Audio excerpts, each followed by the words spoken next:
¿Qué ocurre cuando estamos totalmente aislados? Llamémoslo amor, apego o contacto cercano, da igual. Esto es tan vital para nosotros como el oxígeno que respiramos. Pero ¿qué sucede si eliminamos todos nuestros vínculos? Esta es la pregunta que llevó al psicólogo Harry Harlow a emprender uno de los experimentos más crueles de la historia de la ciencia. Lo que descubriría en su estudio del aislamiento, el apego y la privación afectiva no solo cambiaría nuestra comprensión del desarrollo emocional, también sacudiría los cimientos de la ética en la investigación científica. Antes de convertirse en una figura controvertida y pasar a formar parte de una lista negra académica, Harry Harlow era visto como un visionario. Ya en los años 50 había desafiado la creencia predominante de que el apego infantil era simplemente una respuesta al alimento. Hasta ese momento, la teoría dominante era que los bebés se vinculaban con sus madres simplemente porque éstas les proporcionaban sustento. Harlow creía que había algo más, algo esencial que no tenía nada que ver con la comida. Para probar su hipótesis, llevó a cabo uno de los experimentos más influyentes en la psicología del apego.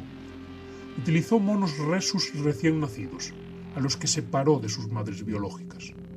En su lugar, les ofreció dos figuras maternas artificiales, una hecha de frío alambre que proporcionaba leche y otra cubierta de felpa suave, que no ofrecía alimento.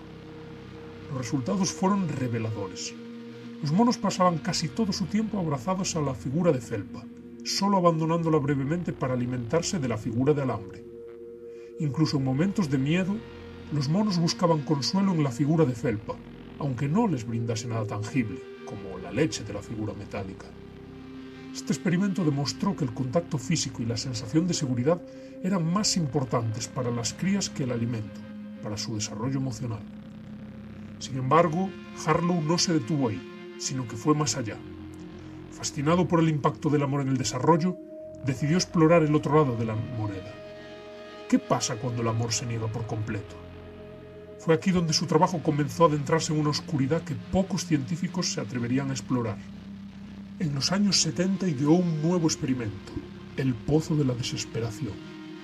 Este no era solo un nombre metafórico, era una descripción literal del macabro dispositivo que Harlow diseñó para su experimento. Este instrumento era una jaula de forma cónica, con paredes inclinadas y lisas, que evitaban cualquier intento de escape. Los monos eran colocados en esta estructura, aislados de todo contacto físico o visual con otros seres vivos. Harlow seleccionaba monos jóvenes, muchos de ellos separados de sus madres poco después de nacer, en su momento de mayor vulnerabilidad. Los colocaba en el pozo durante periodos que oscilaban entre días, semanas e incluso meses. El objetivo: obligar a estos animales a enfrentarse a la soledad absoluta y observar cómo reaccionaban.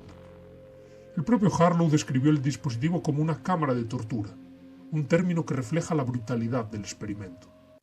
Sabía que el aislamiento era una de las experiencias más devastadoras para un ser vivo, pero quería entender hasta qué punto podía afectar el desarrollo emocional y psicológico. Al principio, los monos reaccionaban con pánico, moviéndose frenéticamente, gritando y arañando las paredes de la jaula. Pero con el tiempo, su comportamiento cambiaba. La desesperanza y depresión reemplazaban al miedo. Los monos se acurrucaban en posición fetal, inmóviles, con los ojos vacíos y sin respuesta a ningún estímulo externo. Era como si el espíritu de vida hubiera sido arrancado de ellos. El aislamiento tuvo un impacto devastador y, en muchos casos, irreversible. Los monos que pasaban semanas en el pozo emergían como sombras de sí mismos. No solo se veían físicamente deteriorados, sino que su comportamiento social estaba completamente fracturado. Cuando se intentaba reintegrar a estos monos con otros, las consecuencias eran trágicas. Algunos se mostraban totalmente apáticos, incapaces de interactuar o siquiera defenderse si eran atacados. Otros, por el contrario, manifestaban niveles extremos de agresión, atacando a sus compañeros sin provocación. Estos monos no sabían cómo comportarse en sociedad, como si el aislamiento hubiera borrado su capacidad para relacionarse con otros. Uno de los efectos más inquietantes se observó en las hembras. Aquellas que habían crecido en aislamiento y posteriormente tuvieron crías, demostraron ser incapaces de cuidar a sus bebés. Algunas los ignoraban por completo, mientras que otras las agredían físicamente, incluso hasta matarlas. Harlow describió este fenómeno como madres monstruo, un testimonio del daño irreparable causado por la privación afectiva. Era como si algo tan básico como el instinto maternal se hubiese esfumado. Un síntoma recurrente fue que los monos mostraban un comportamiento obsesivo relacionado con el estrés. Algunos se arrancaban el pelo, mientras que otros desarrollaban patrones repetitivos, similares a los de personas con trastorno obsesivo-compulsivo.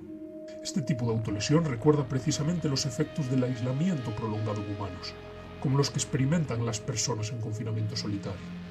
Desde el principio, el experimento generó una ola de críticas. Incluso en una época donde los estándares de bienestar animal eran mucho más laxos y no había gran conciencia acerca del bienestar animal, el pozo de la desesperación fue considerado por muchos como una atrocidad. La comunidad científica se dividió.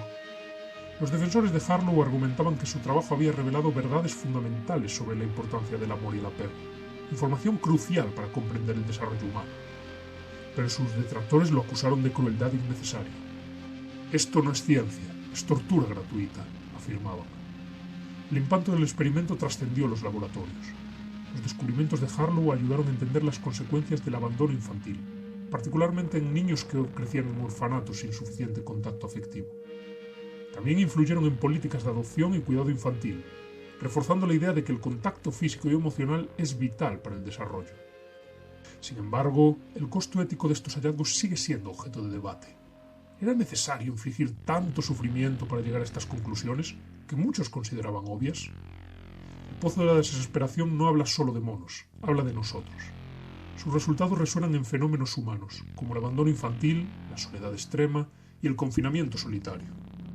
Niños que crecen en ambientes carentes de amor muestran patrones similares a los monos, problemas emocionales, dificultades para relacionarse y, en algunos casos, comportamientos autodestructivos. Más inquietante aún es considerar que, en una sociedad donde la soledad se ha convertido en una epidemia moderna, este experimento adquiere un nuevo significado.